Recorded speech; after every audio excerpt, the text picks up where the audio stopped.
This is Origin Stories, the Leakey Foundation podcast. I'm Meredith Johnson, and I've been saying this to you about once a month for a full decade. It's our 10th anniversary, and today on the show, I'll tell you the origin story of Origin Stories.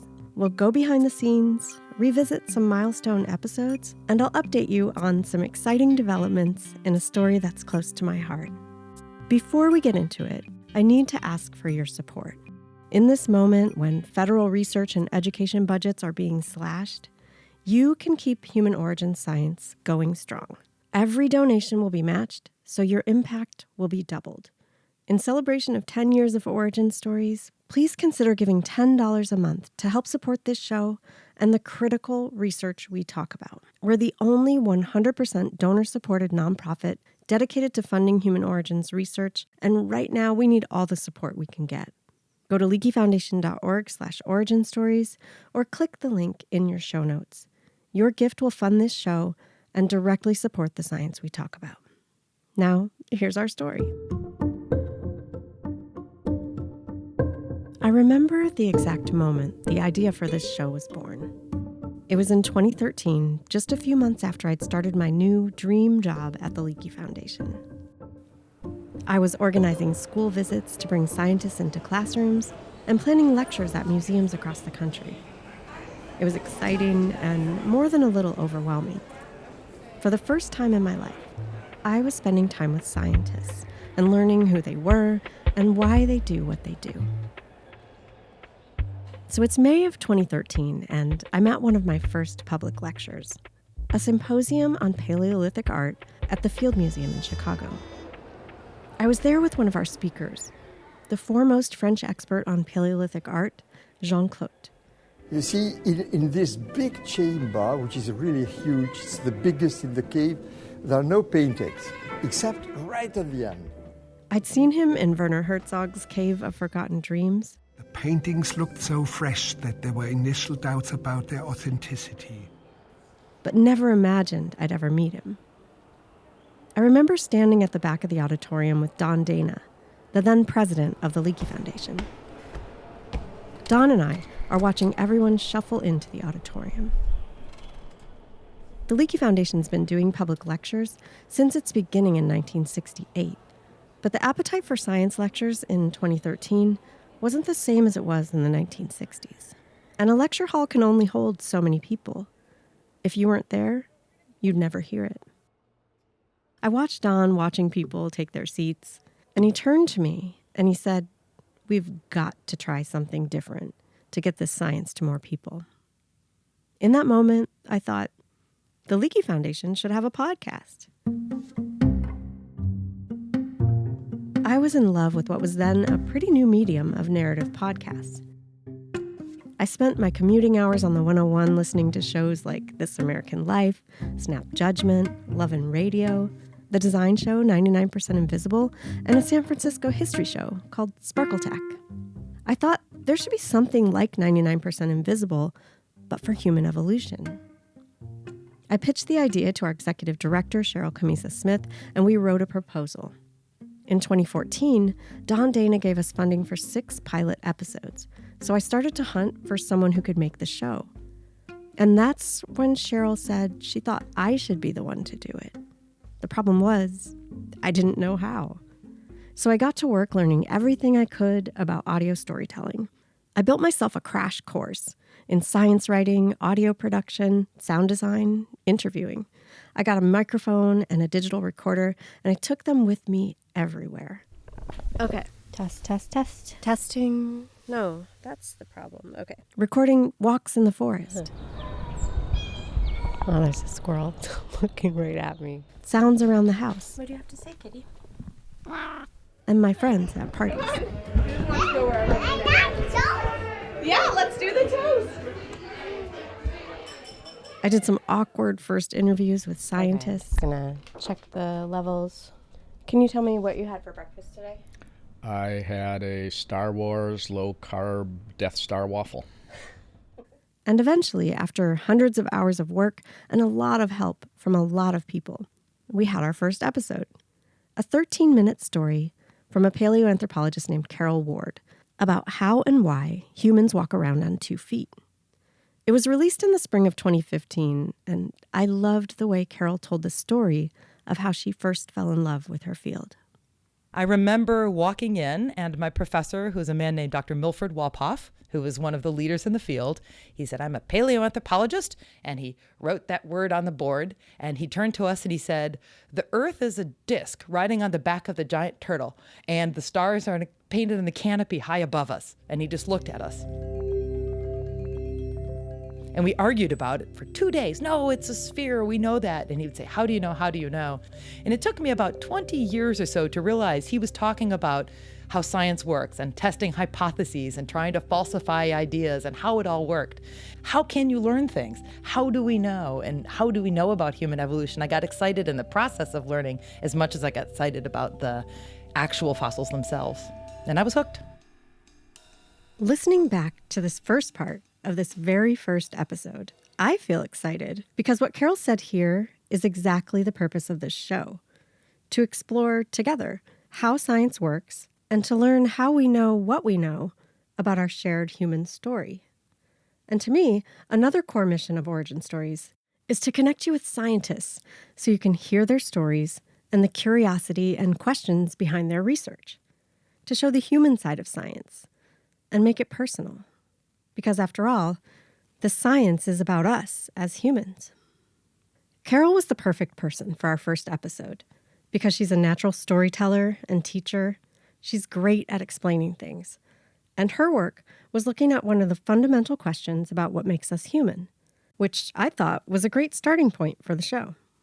Darwin, pretty good evolutionary thinker, thought that we stood upright on 2 feet to free our hands from making and using tools, and that's why we had big brains. Well, that was a pretty good idea, but the fossil record shows us that our ancestors stood upright on 2 feet maybe as early as 4 or 6 million years ago. We didn't probably start using tools regularly or stone tools until around 3 million years ago or even more recently, and our brains didn't get very big until 2 million years ago. So knowing that standing upright set the stage for all of these things that happened later means that we can start understanding how it happened and then asking the important and interesting questions, which is why it happened.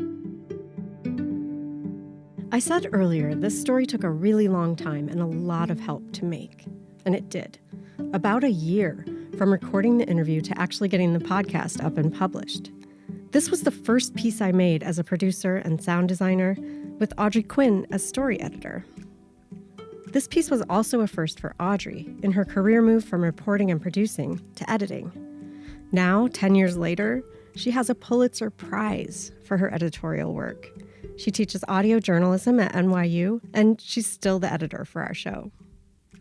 A journalist named Lisa Morehouse also played a major role in this episode. She came with me to interview Carol to help manage the recording so I could focus on asking questions without worrying if I forgot to turn the recorder on. One of my favorite moments in the story came from a question Lisa asked. It's one of the surprising kind of moments that make this show so much fun to produce.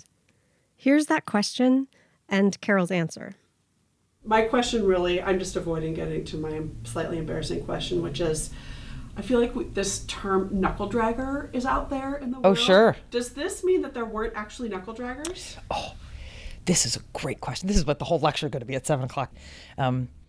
Well, the question people always ask about human evolution is, why did we stand up from all fours? And if you watch a chimpanzee or a gorilla moving across the ground, you'll see them walking on their feet, but also on the knuckles of their hands, because their hands are so big and long and hooked, and their arms are so big, and their backs are so stiff, they can't really walk upright because they're so specialized for being able to hang below branches to get to the fruits at the ends of the branches of trees. If we look back at the fossil record and dial back the clock earlier than the earliest hominids, so around maybe 9-10 million years ago, what we see is the fossil apes that seem to be closely related to what our ancestors might have been.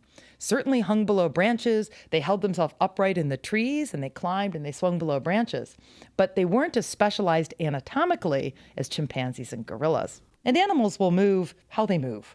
If they were upright in the trees, they'll tend to be upright on the ground. So probably these animals just stayed upright and moved on the ground. whereas our ancestors just never dropped down all fours. So I think the right question to be asking now is not, why did we stand up from all fours, but why did we never drop down on all fours to begin with? Yeah, how about that, huh? That's my new shtick.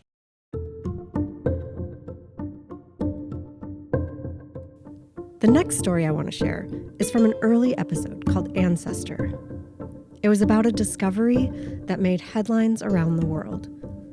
But more importantly, this story was about the extraordinary person behind it, Isaiah Nango, a primate paleontologist from Kenya whose impact on the world extends far beyond his research. The story starts at the end of a long, frustrating day in the Turkana Basin. Isaiah Nango's team had been searching for weeks at their field site, a place called Napudet, and they hadn't really found anything. Nothing. We didn't find a single thing. So it's time to go back to the camp, and everybody's kind of in a foul mood. One of the field assistants, John Ekusi, pulls out tobacco to roll a tobacco cigarette. So we chase him away. We say, "Hey man, you're going to kill us without smoke. Go and smoke somewhere else, far away from us." So he walks up ahead of us about maybe a couple 100 yards. And then we see him walking around the same spot. We talk to each other, say, "Well, what did he find something? Why does he keep going around in the same spot?" So we pick up pace. As we get closer, we yell at him, "John, hey, did you find something?" And he goes, "Oh yeah, I think I found something." We ask, "What is it?" He says, "Oh, I think it's the knee of an elephant." So we go, and Cyprian Nyete, the supervisor, pulls out a brush. He brushes the top, and instantly we knew it was a primate skull. And we started shouting and screaming and jumping up and down. What they'd found was incredible. A 13-million-year-old fossil skull of a baby ape they nicknamed Alessi. It was tiny, beautiful, and nearly complete, the oldest and most well-preserved fossil ape skull yet found. And it showed what the face of the last common ancestor of apes and humans would have looked like. I first learned about Alessi during one of Isaiah's visits to the Leakey Foundation office. He was teaching at a community college not too far away, so he'd sometimes come to have lunch with us, sharing stories about what he'd been up to. He told us about the fossil they'd found in Napudet. He said it would soon be published in the journal Nature, and when he asked if I wanted to help publicize the discovery, I jumped at the chance.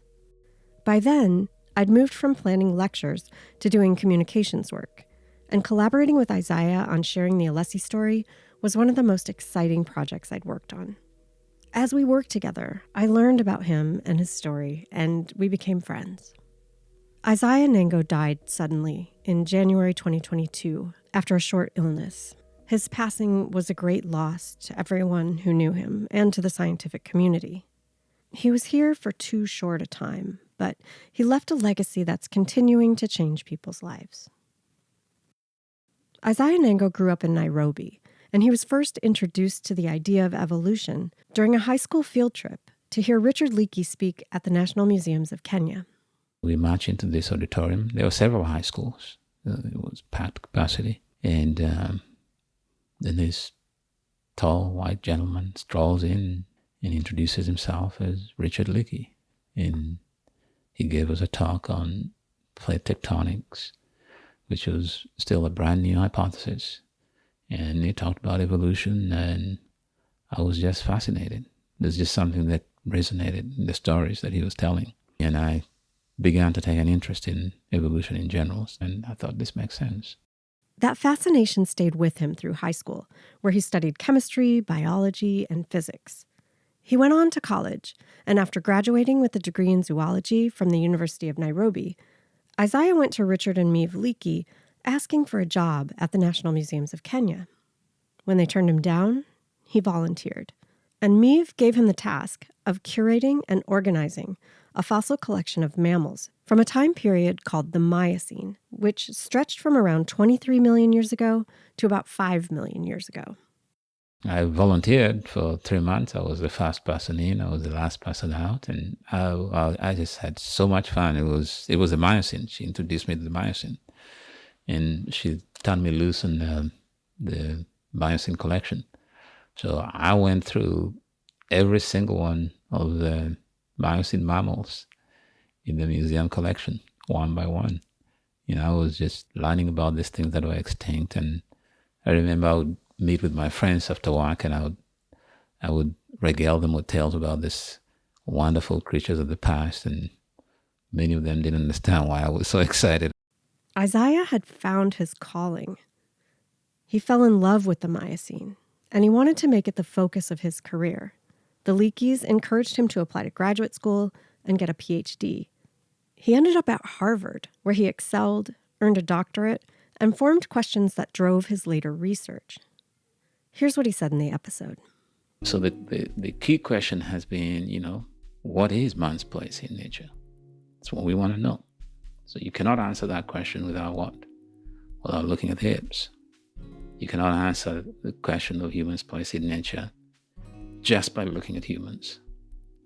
So if we are looking for the missing links or the ancestors that connects humans to chimpanzees, to the lesser apes, the gibbons, all of that are to be found in the Miocene. My interest in evolution is to address these types of big questions. After earning his PhD, Isaiah became a professor and a research scientist with funding from the Leakey Foundation and other sources. He led fieldwork, and he joined Richard and Maeve Leakey as a colleague and eventually associate director at the Turkana Basin Institute. In 2017, he became a professor at Stony Brook University. Throughout his career, Isaiah was a dedicated teacher and mentor to so many students and fellow researchers. He sought to open doorways so that other aspiring scientists might experience the same sense of wonder he felt as a volunteer at the National Museums of Kenya. Not long after joining Stony Brook's faculty, Isaiah helped create Africa's first master's degree program in human evolutionary biology. He designed the program specifically to help build up a new generation of African scientific leaders. The impact was immediate and dramatic. The Leakey Foundation's Baldwin Fellowship Program, which supports graduate students from places with fewer resources for advanced education in human origins, had been giving 6 to 10 scholarships a year since 1978. Because of Isaiah's mentorship and the program he started, that number more than doubled. Each year since Isaiah's passing, we've awarded on average more than 20 Baldwin Fellowships, many to Kenyan students Isaiah directly mentored. Each of these scholars will ask their own questions, make their own discoveries, and mentor their own students. Now to our last featured story and a really exciting update. In April 2020, during the early months of the COVID pandemic, we did a story about a community of indigenous people called the Punan Batu, the last traditional hunter-gatherer community in Borneo. I first learned about them in 2019 when the Leakey Foundation gave a grant to anthropologist Stephen Lansing. Steve had been working with Indonesian colleagues on the genetics and languages of the Indonesian people. They were working, among other things, to figure out where the indigenous people of Indonesia's ancestors came from, because the people didn't know and they wanted to find out. As they were doing some of this work and hosting a medical clinic in a remote part of Borneo, Steve was approached by the elected leader of a resettled community. The leader asked Steve if he wanted to meet a group of people who were still living as mobile hunter-gatherers in caves in the forest. He quickly said yes. They made arrangements, and a few months later, they made the journey by boat and then on foot through the forest to meet the Punan Batu. Here's a bit of that story.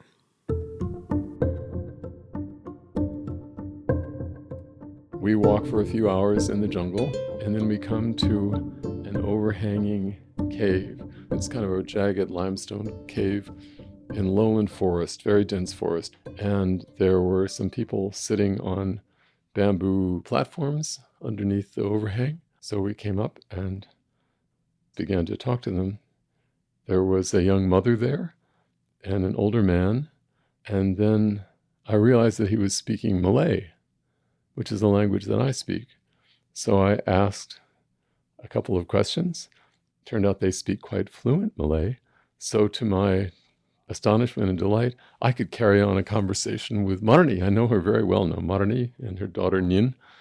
Adalah yang paling penting di sini.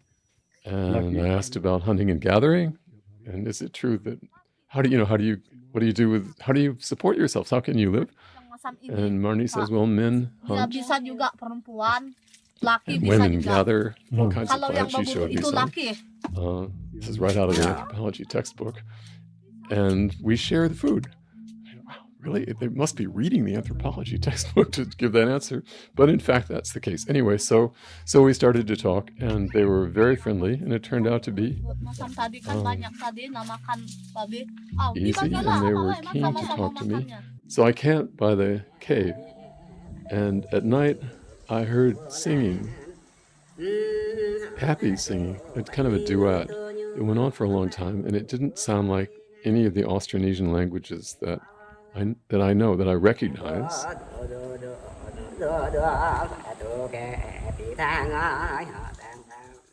So the next day, I asked them, what is it? And they said, well, that's the song language.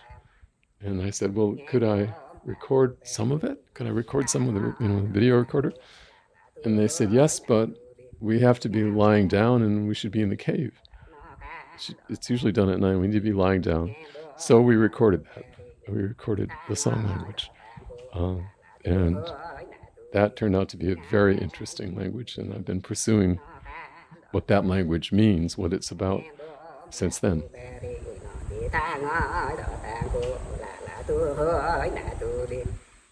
This is one of Steve's recordings of the song language. It's sung by a young man named Maru, who sang it in a place the Cave Punan called the Great Cave. This is the first time this recording has been shared publicly, so you are one of the first people to hear it.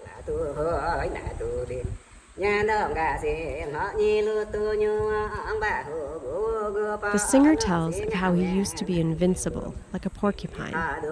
But now he says, it seems that I am weak.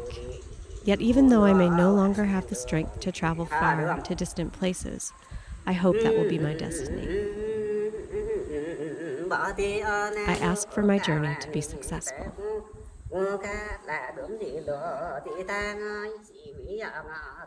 This song language turned out to be completely different than the language the Punan Batu spoke during the daytime. Actually different than any known language. And they had another amazing language using sticks and leaves to share information and send messages over long distances in the forest. In the episode, we dug deep into the Punan Batu's way of life, how they share with each other, their languages, and the scientific work that came after Steve's first meeting with the Punan Batu. This next clip introduces what I want to catch you up on. The Punan Batu had welcomed Steve and the other scientists because they had an urgent need for help. The forest was being cut down for oil palm plantations, and those plantations were coming closer and closer. They were worried that there would be no future for them or their children. They wanted Steve and his colleagues to get the word out about their situation and to help stop the destruction of their forest before it was too late. That's what they want. And it's not a lot. I mean, it's not a very large area. It's maybe 50, 60 families, something like that. So it's not enormous. There's a lot of Borneo. There are plenty of oil palms elsewhere. We think it's very doable, but it needs to be done. And the Punan have no clue how it could be done. I mean, they need help to set that up. There are good NGOs in Indonesia. I think it's just a question of putting the pieces together. So they travel mostly, if they're not on foot, then they're little dugout canoes that go up and down the river, and it would be pretty easy to make it possible for the kids to get some education. All this should be chosen by the Punan. But step one is to give them the option, right? I mean, the first thing to do is to create the opportunity so that they can make their case for their forest and preserving their way of life.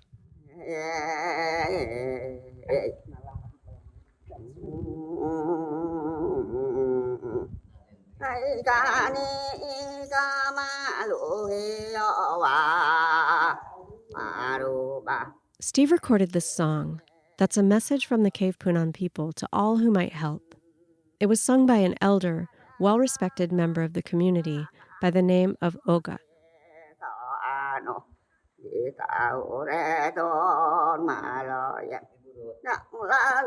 And he sang it in the Great Cave, the cave that is sort of the origin cave for them. And his song, I can't quote it completely, but what he said is, you've been coming, and we have spent much time with you. We've had many visits, and we hope that you will be able to help us, that this will bear fruit, that you will be able to help us retain our forest, get our forest, keep our forest.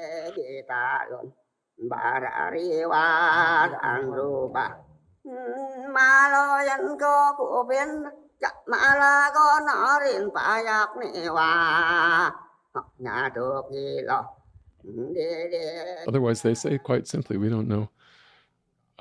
Our children could starve. I mean, they think their fate is dire if they can't fix it. So after we recorded our first interview for this story in 2019, the Leakey Foundation's executive director, Cheryl Camisa Smith, and I stayed in touch with Steve.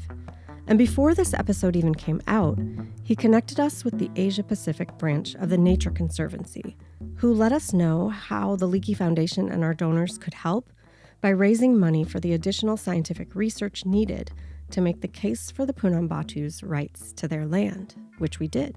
And through the work of the Punan Batu, the scientists, the Nature Conservancy, a local environmental organization called YKAN, leaders in the Indonesian government, and others, the Punan Batu are now on the cusp of having full protections, an acknowledgement as a traditional community with rights to their lands. Well, I'm just really, really happy to see you again and to have a chance to talk because it's been a while. Likewise, Meredith. I met with Steve over Zoom from his home in Hawaii to catch up on what's happened with the Punan Batu since this story aired in 2020. Good things happen for the Punan thanks to this. It's true. Yeah, good things that happen simply by bringing attention to the Punan. Thanks to you, thanks to Leakey, we were able to get some international attention. And as a result, Eddie Game, who's the head for science for the Nature Conservancy for Asia Pacific, Eddie became very interested. And so thanks to the help of Leakey Foundation, we organized some meetings, right, some presentations to tell the story. We collaborated on a series of Zoom presentations with Steve and Eddie Game and the Nature Conservancy to share the story internationally with donors eager to help. It was also important to raise awareness within Indonesia, so Steve and his Indonesian colleagues worked with a journalist, a science writer named Ahmed Arif, from Indonesia's main newspaper, Kompas. So Arif came several times with us and wrote eloquently about the Punan, and those published in the Kompas newspaper were very influential.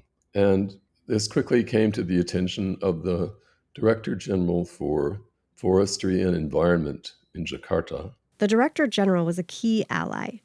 He was in charge of making government recommendations for how forest lands in Borneo should be used. He could decide if the land rights should be put up for auction for logging or palm oil plantations, or he could recommend that there was a case to be made that these lands are ancestral lands for people, for the Punan Batu.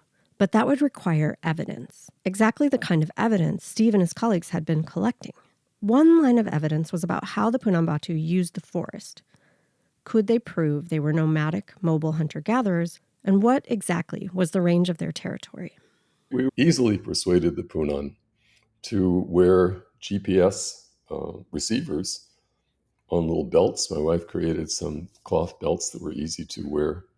So they go around the forest and then eventually bring them back, change the batteries, and we'd find out, are they nomads? This is all published information now. They are indeed nomadic people. There's no doubt about it. It varies from time to time, but they move roughly 4 or 5 kilometers per week average, constantly moving. Next, and very importantly, the researchers had to prove that the Punan Batu were truly indigenous people, not descendants of Indonesian farmers who had taken up a hunting and gathering lifestyle.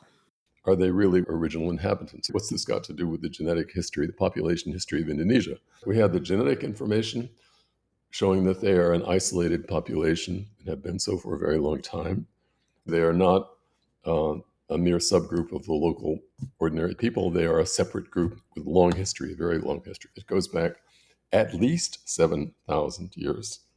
How much further than that, we don't know, but we know that it goes back a long way. So this gave the Director General the information that he needed to say the Punan Batu, the cave Punan, they are ancestral people, and these lands are their lands. These are their ancestral lands. If it's the ancestral home of these people, then it's part of our heritage. This is what he needed, right? This is what he needed.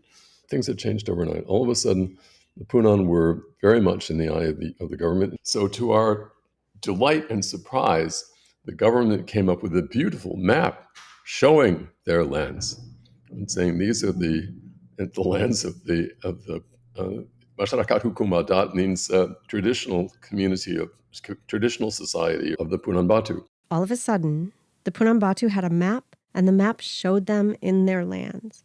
And it showed their lands bordered by logging and palm oil concessions. So what happens then? There's a lot of land in Borneo, and the Nature Conservancy was taking an interest. The Director General was taking an interest. We were taking an interest. This is probably not a good place to continue logging. So that happened. So that's where we are today. There's no immediate threat of more logging and oil palm development in their lands, but still from that to actually getting their lands in their name, that's the step we keep hoping is about to happen. And surely it will. So I'm grateful to the Leakey Foundation for supporting us. Without your support, we probably couldn't have done this research.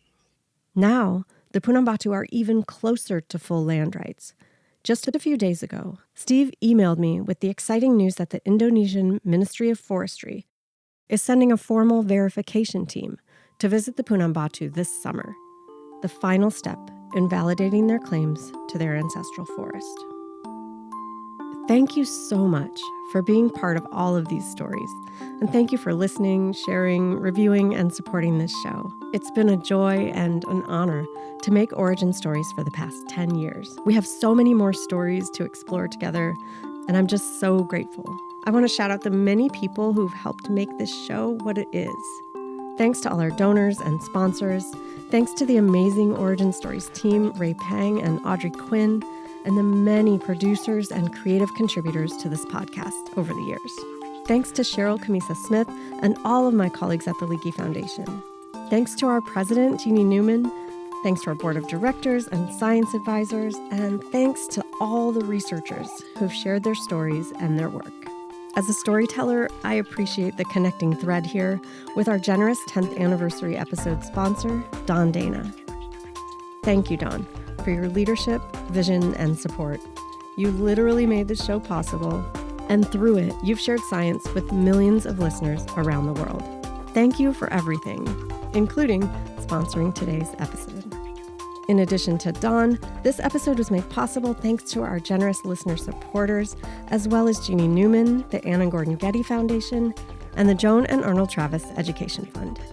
We'll be back next month with another new episode. As always, thanks for listening.